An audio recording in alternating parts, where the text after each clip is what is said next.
अस्सलाम वालेकुम वीवर्स। अभी मैं आ गया हूँ सुल्तान गयासुद्दीन बलबन के मकबरे पर। सुल्तान गयासुद्दीन बलबन दिल्ली सल्तनत की पहली जो डायनेस्टी है, गुलाम वंश या फिर तुगलक वंश के तीसरे सबसे पावरफुल सुल्तान थे। इसे गुलाम वंश इसीलिए कहा जाता है कि गयासुद्दीन बलबन जो थे वो सुल्तान अल्तमश के गुलाम थे और उनके दामाद भी थे। सुल्तान अल्तमश भी गुलाम थे सुल्तान कुतुबुद्दीन ऐबक के, और उनके दामाद भी थे।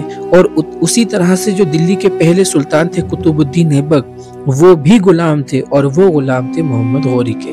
तो दोस्तों, इन तीनों का ऐसा ही सफ़र रहा कि इन्होंने गुलामी से सल्तनत तक का सफ़र शुरू करा, सुल्तान बनने तक का। तो इन तीनों की कहानी बड़ी मोटिवेशनल, बड़ी प्रेरणादायक है।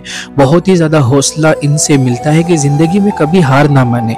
तो सुल्तान गयासुद्दीन की कहानी, बलबन की कहानी भी कुछ इसी तरह से शुरू होती है कि मंगोल इनको पकड़ के बगदाद के एक बाज़ार में बेच देते हैं। और किस्मत देखिए क्या रंग लाती है कि सुल्तान अल्तमश इन्हें ख़रीद लेते हैं। ख़रीदने के बाद में सुल्तान अल्तमश इनको अलग अलग जो जनरल की तौर पर इनको अपॉइंट करते हैं और हर जगह इन्हें कामयाबी मिलती है। तो सुल्तान अल्तमश इससे खुश होकर अपनी बेटी इनको बिहा देते हैं। और किस्मत देखिए कि सुल्तान अल्तमश के बाद में सुल्तान बलबन ही दिल्ली के सुल्तान बनते हैं। उसकी वजह ये रही कि सुल्तान अल्तमश के जितने भी बेटे थे वो उतने कामयाब सुल्तान नहीं रहे। इवन रज़िया सुल्तान उनकी बेटी थी, वो भी कामयाब नहीं रही और उनकी भी हत्या हो जाती है। तो एकमात्र फिर उपाय यही रहता है कि गयासुद्दीन जो बलबन है वो दिल्ली सल्तनत की कमान अपने हाथ में लेते हैं। और उसके बाद दोस्तों 21 साल तक वो दिल्ली के सुल्तान रहते हैं। 1265 में वो दिल्ली के सुल्तान बनते हैं और 1287 तक वो दिल्ली के सुल्तान रहते हैं। दोस्तों, हर जगह उन्होंने दिल्ली को बहुत अजीम मकाम पर पहुंचाया। बताया जाता है कि उनकी कब्र से खुशबू आती है दोस्तों, और ये बात भी सही है। लेकिन ऐसा कैसे हो सकता है कि उनकी कब्र से खुशबू आए? तो दोस्तों, एक वजह ये है कि उनके कब्र पर बहुत सारे जो उनके अकीदतमंद हैं, उनसे मोहब्बत रखते हैं, यहाँ पर इत्र लगाते हैं और वो इत्र लगाने की वजह से इनकी कब्र से खुशबू आती है। तो दोस्तों, ये एकमात्र ऐसे सुल्तान हैं जिनका मकबरा बिल्कुल नीचे की तरफ है। जैसे कि मैं आपको ऊपर से जब चलते हुए हम लोग आ रहे थे तो बहुत ही ज़्यादा नीचे है और आर्कियोलॉजिकल ऑफ इंडिया ने खुदाई करके इस एरिया को वापस से ठीक करने की कोशिश की थी और ये कब्र को दोबारा से रेनोवेट किया था। सुल्तान बलबन के मकबरे पर अगर आप आना चाहते हैं तो ये कुतुब मीनार से बिल्कुल पास में है। कभी कुतुब मीनार कॉम्प्लेक्स का हिस्सा हुआ करता था, लेकिन कुतुब मीनार कॉम्प्लेक्स को अलग किया गया और एक नया हिस्सा बनाया गया, आर्कियोलॉजिकल पार्क। तो आर्कियोलॉजिकल पार्क में आपको जमाली कमाली मस्जिद और सुल्तान बलबन का मकबरा और उनके द्वारा बनाया गया बहुत बड़ा बाजार भी मिल जाता है, जो अभी खंडर में तब्दील हो चुका है। गयासुद्दीन तुगलक के अगर ख़ानदान के बारे में बताया जाए तो कुछ इतिहासकारों का ये मानना है कि वो एक हिंदुस्तानी मुसलमान थे।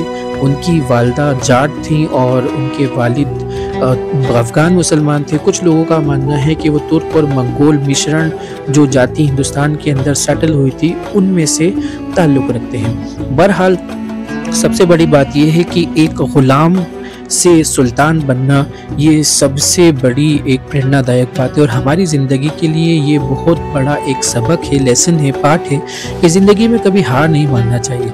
ज़िंदगी कब करवट ले कोई भरोसा नहीं। किसी ने कहा है कि जो परेड होती है, परेड में जो पीछे वाला व्यक्ति होता है वो सबसे आगे हो जाता है, सिर्फ एक के बाद पे पीछे मुड़। तो पीछे मुड़ कहते से जो पीछे वाला इंसान होता है वो सबसे आगे हो जाता है। शायद यही बात सुल्तान बलबन की रही कि वो सबसे पीछे थे, वो गुलाम थे और ज़िंदगी ने कहा पीछे मुड़ और वो सबसे आगे हो गए। तो दोस्तों, मैं इनसे बड़ा इंस्पायर्ड रहा हूँ, सुल्तान अल्तमश से बड़ा इंस्पायर्ड रहा हूँ और सुल्तान कुतुबुद्दीन ऐबक से, जो गुलामी से सुल्तनत के सफ़र को शुरू करा और इसी वजह से इस सल्तनत को गुलाम वंश के नाम से भी जाना जाता है।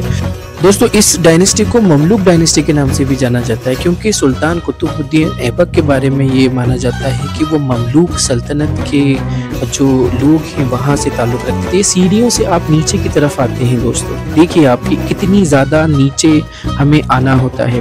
तो इस तरह से सुल्तान बलबन के आप मकबरे पर पहुंच पाए। तो दोस्तों, जैसे शुरू में मैंने आपको बताया था कि पूरी तरह से उनके बनाया हुआ जो शहर था वो खंडर बन गया, और ये रास्ता है पूरी तरह से यहाँ पर अभी आर्कियोलॉजिकल ऑफ इंडिया की तरफ से जलाया गया है। साफ़ सफाई अगर आई होप कि अच्छे से हो तो उनके मकबरे पे आप आसानी से जा सकते हैं। वैसे इस वक्त में जाना थोड़ा रिस्की होता है, प्रॉब्लमेटिक है कि वहाँ पर किसी तरह का ऐसा कोई जानवर है जो आपको नुकसान पहुँचाता है। और ये पहले जैसे कि मैंने आपको वीडियो में बताया था कि बहुत सारे यहाँ पर जो लोग कुछ साथ होने के बाद ही नीचे की तरफ जाते हैं, तो इट्स वेरी इंपॉर्टेंट कि अपनी सेफ्टी का आप ज़रूर ख्याल रखें। तो दोस्तों, इस व्लॉग में इतना ही। आई होप कि ये ज़रूर आपको पसंद आएगी information. So please like the video and share the video and subscribe the channel. As I tell you that I'm traveling all over India just to tell you the real history of Old Sufyan Sultan. So please like, share and subscribe the channel. Thank you for watching. Keep smiling. Jazakallah khaira. Assalamu alaikum.